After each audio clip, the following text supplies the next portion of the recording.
अनेकों social media के माध्यम से जुड़े हुए आप तमाम लोगों को मेरा नमस्कार।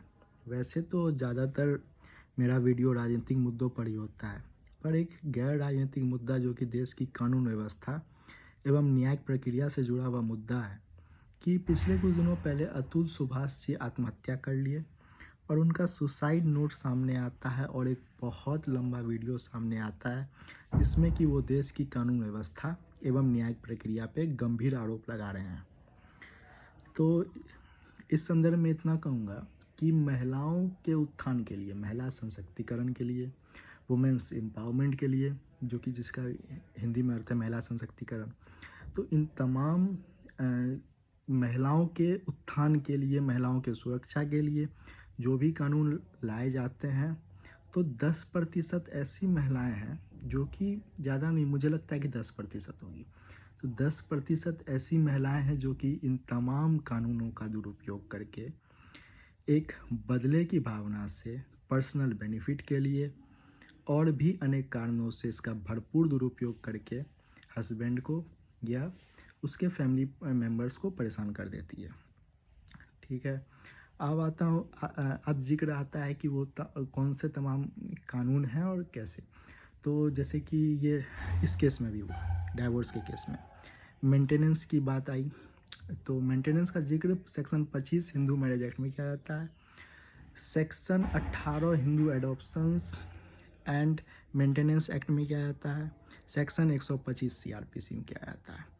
तो अब आता है एक कानून की डॉरी प्रोविज़न एक्ट 1961, जिसका भरपूर दुरुपयोग किया जा रहा है वर्तमान समय में।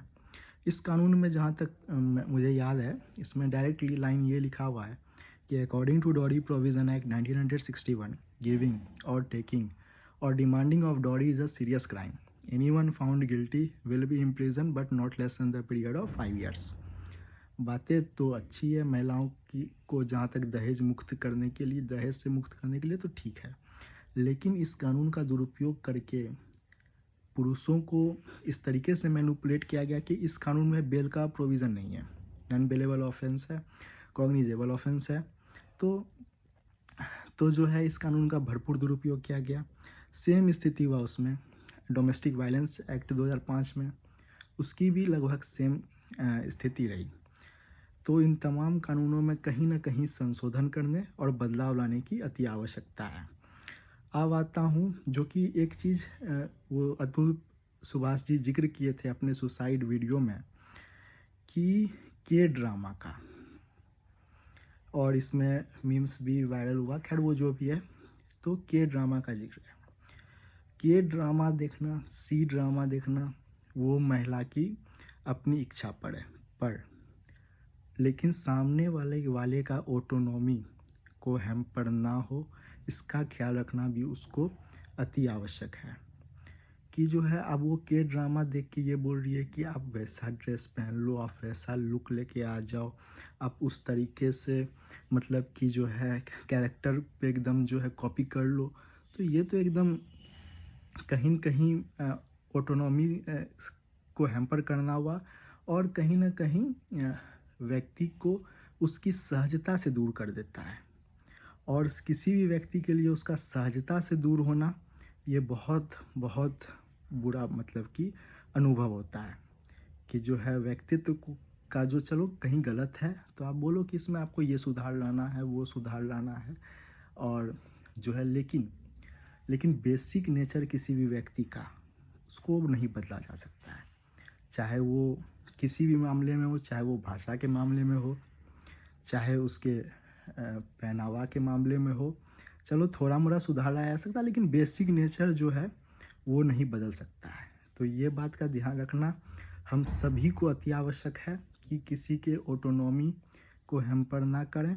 अब आता है कि मॉडर्नाइजेशन और वेस्टर्नाइजेशन में अंतर। ये एक बहुत मतलब कि ये एक ऐसा शब्द है जिसके कि अंतर को मतलब कि हम लोग जनरली नहीं डिस्टिंग्विश कर रहे हैं वर्तमान टाइम में।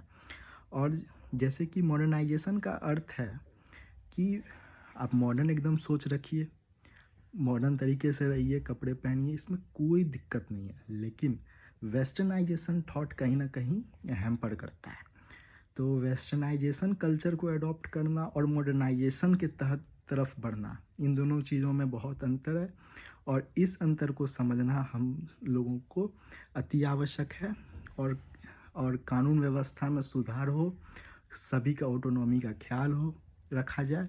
इन तमाम मुद्दों पर ज़िक्र करने के बाद आप तमाम लोगों को बहुत-बहुत धन्यवाद।